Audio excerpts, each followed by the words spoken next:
Bom dia, pessoal. Vamos para mais uma aula.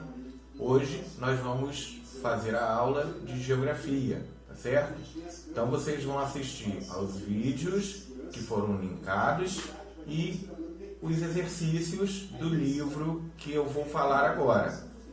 Então, em relação à geografia, sexto ano, no livro didático de vocês vão abrir na unidade 2, capítulo 5 e 6, onde tem um conteúdo relacionado à Terra no universo, forma e movimentos da Terra. Tá? Então, os exercícios do capítulo 5 e 6 da unidade 2. Tá? Sétimo ano, unidade 1, capítulo 3 e 4, o assunto regiões brasileiras. Oitavo ano, unidade 1, capítulo 3, regionalização socioeconômica. Nono ano, unidade 1, capítulo 3, globalização e questões ambientais. Então, o que vocês vão fazer? Prestar atenção nos vídeos, nas videoaulas e resolver os exercícios que vocês têm no livro de vocês, tá certo? Mais uma vez, qualquer dúvida é só entrar em contato. Fiquem com Deus e até breve.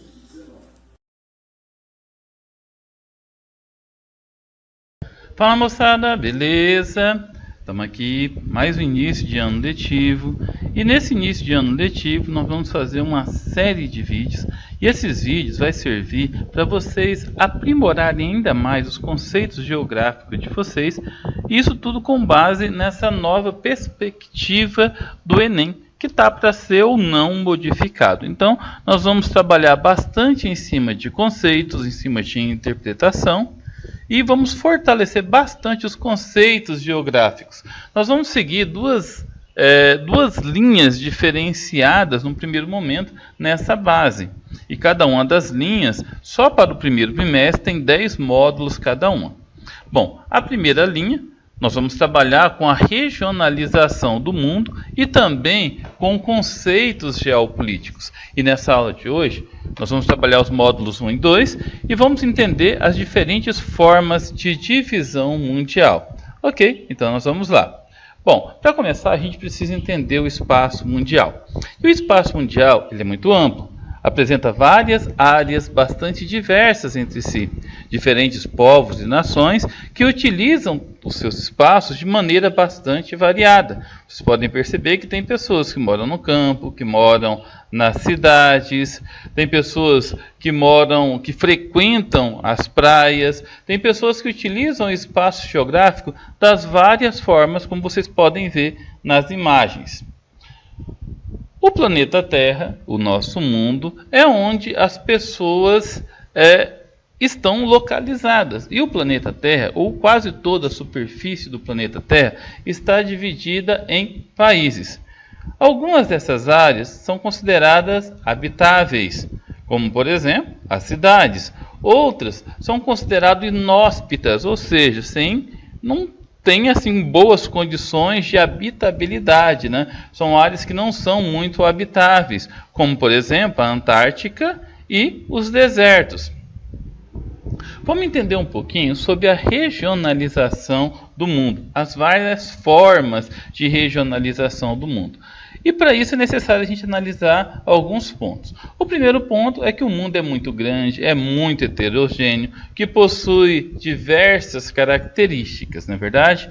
O segundo ponto é importante a gente entender que para analisar o mundo a gente precisa utilizar de vários critérios. A gente precisa dividir o espaço geográfico. E esse espaço geográfico, ele para ser dividido, é utilizado critérios naturais, socioculturais, econômicos ou todos eles juntos. Nas imagens vocês conseguem perceber pessoas de estruturas socioculturais, econômicas e até mesmo naturais bastante distintas entre si, como vocês podem perceber. Bom, vamos entender agora a divisão que foi feita com base na distribuição dos continentes. Essa é a divisão mais tradicional que temos. São 6 continentes. Nessa divisão nós temos América, África, Ásia, Europa, Oceania e Antártica ou Antártida. Nesse mapa nós conseguimos perceber todos os continentes. América, África, Europa, Ásia, Oceania e aqui Antártica. Então são grandes extensões de terra separadas por oceanos. Por serem grandes porções de terras imersas, muitas pessoas acreditam que a divisão dos continentes se baseia apenas em critérios físicos. Mas nem sempre é isso que acontece. Um exemplo é o continente europeu, que é separado da Ásia de acordo com critérios históricos, culturais e também de natureza geológica. Aqui no mapa nós conseguimos perceber os Montes Urais, que é uma cadeia montanhosa que fica na Rússia, né, e que separa a Ásia da Europa. Aqui nós também temos o Estreito de Bósforo, que separa a Turquia asiática da Turquia europeia. Um outro exemplo é a Oceania. Se considerarmos apenas os aspectos físicos, a Oceania seria só a Austrália. Mas se olharmos em consideração os aspectos políticos, nós temos ainda os arquipélagos da Polinésia, da Micronésia e da Melanésia. Vamos entender um pouquinho sobre a divisão de acordo com a visão eurocêntrica. Para a gente exemplificar bem, o eurocentrismo é uma forma de ver o mundo de acordo com os valores europeus, ou seja, de acordo com os critérios históricos, geográficos dos europeus. Bom, essa visão, além de priorizar a Europa em detrimento de outros territórios, propagou a ideia equivocada de que havia somente uma civilização antes do período colonial. Ou seja, havia apenas a civilização europeia e aquelas próximas da civilização europeia que era conhecido dentro da Europa. Por isso ficou dividido da seguinte forma. Olha só, África, Ásia e Europa é conhecido como o Velho Mundo, porque antes do século V só se conhecia a Europa, alguns países da região do Oriente Médio e do Sul e Sudeste da Ásia, né, Índia, China, né, e o norte da África, Egito, né? Toda essa região aqui, da Argélia, Tunísia, a região que era mais voltada para o comércio. A partir do século XV, a América passou a ser colonizada e a partir do século XVIII, o novíssimo continente, a Oceania passou a ser colonizado e explorado pelos europeus. Uma outra divisão é a teoria dos mundos. Essa teoria foi muito utilizada entre os anos 1945 e 1991. Durante esse período, prevalecia no mundo a Guerra Fria, ou o mundo bipolar, onde duas grandes potências mundiais, os Estados Unidos e a União Soviética, com ideologias políticas completamente diferentes, elas se opunham. Durante esse período, o mundo era dividido em primeiro, segundo e terceiro mundo, onde o primeiro mundo eram os países capitalistas ricos, o segundo mundo os países socialistas e terceiro mundo os países capitalistas pobres. Bom, essa divisão não existe mais hoje em dia. Com a fragmentação da União Soviética em 1991, a queda do Muro de Berlim, hoje nós passamos para uma ideia multipolar, onde o mundo todo é capitalista, onde vigora um sistema capitalista em detrimento dos demais, né? Você tem ainda alguns países pelo mundo, como China, como Laos, Vietnã, Coreia do Norte, Venezuela, Cuba, que são socialistas, mas o socialismo desses países prevalecem apenas na ideologia política interna. A divisão Norte-Sul. Essa divisão, que foi adotada no final do século XX, com o advento do neoliberalismo, logo após a desintegração da União Soviética e também com o fim da Guerra Fria, se baseava basicamente em critérios socioeconômicos e políticos, tendo como base o IDH e os indicadores sociais atrelados ao IDH. Olha, nessa imagem vocês conseguem perceber que a divisão Norte-Sul não tem nada a ver com a linha do Equador. É uma linha imaginária que divide os países do Norte, que são ricos, e os países do Sul, que são pobres.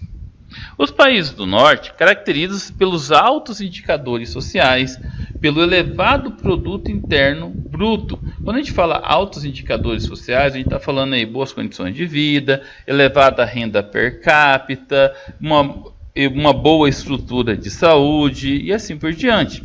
Já os países que pertencem ao sul pobre apresentam maiores taxas de pobreza e grandes problemas sociais, além de uma situação de dependência econômica, que foi resultado de processos de colonização e também do imperialismo. Mas existem várias contradições nesse modelo, como por exemplo, esse modelo, que foi muito divulgado pela mídia, reforçava a ideia que o mundo era dividido em apenas duas regiões, uma rica, industrializada, e outra com condições precárias, carentes de tecnologia. Outra contradição é que esse modelo não condiz com a realidade, pois muitos países que hoje são chamados de emergentes, como o Brasil, China, México, Turquia, entre outros, tiveram desenvolvimento econômico e social muito superior a muitos países considerados desenvolvidos, países inclusive europeus. Bom, temos também a divisão entre os países ricos, os países em desenvolvimento ou emergente e os países pobres. Essa divisão ela tem como finalidade dividir os países conforme o seu desenvolvimento econômico e também de acordo com a qualidade de vida da sua população. Vamos começar analisando os países ricos ou desenvolvidos. Estes apresentam industrialização consolidada. A sua população tem melhores condições de vida, possui boa educação, possui uma renda muito elevada. Além disso, são centros de decisão de assuntos importantes e econômicos a nível mundial. Não é que não há problemas nesses países. Os países também têm favela, esses países também têm problemas sociais, mas são muito pequenos se comparado a outros países pelo mundo. E aqui eu citei o exemplo dos Estados Unidos, que possui aí uma renda per capita, um PPC, que é a paridade de poder de compra, de 55.700 dólares ao ano e é uma das nações mais ricas do mundo. A Suíça possui uma paridade de poder de compra, um PPC, de 62.882 dólares e é considerado um país extremamente rico e desenvolvido.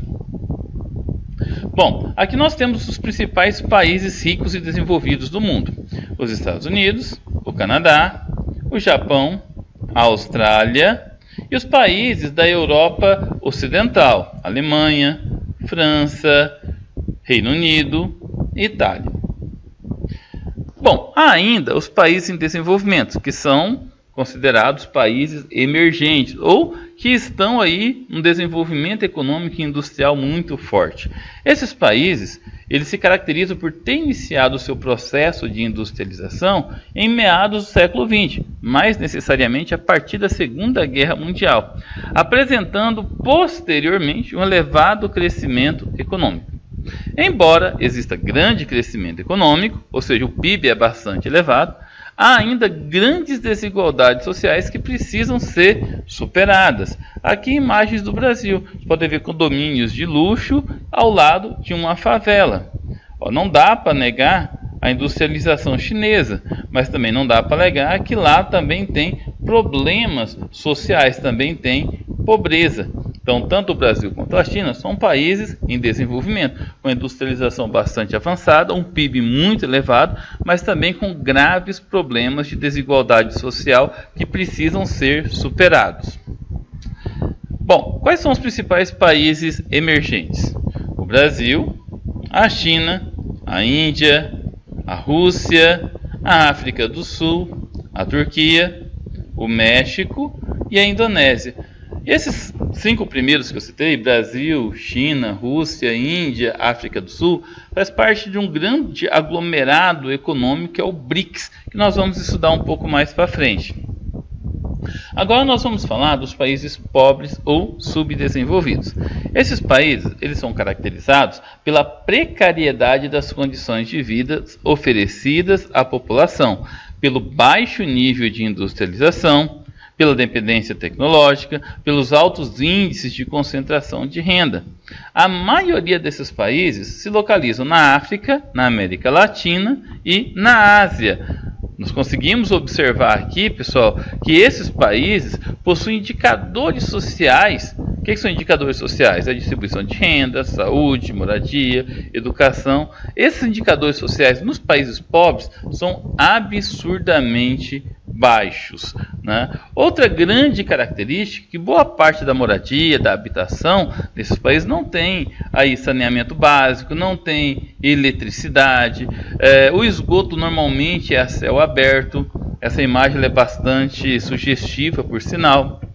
Alguns países, sobretudo no continente africano, e também naquela região da Ásia, aquela região do Oriente Médio, enfrentam prolongadas guerras civis. Essas guerras, oriundas aí do processo de colonização, de imperialismo, né? A transição não foi tão pacífica assim, né? Então, mantendo com esses países ainda mais pobres, mais difícil de melhorar a sua situação. Bom, pessoal, é isso aí. É uma aula bastante curta, né? Em sala de aula, com certeza, nós vamos trabalhar muito mais e espero que vocês tenham entendido. Vamos fazer as atividades dos módulos 1 e 2 e deixe nos comentários aqui embaixo as dúvidas que vocês tiverem. Fique com Deus e até a próxima.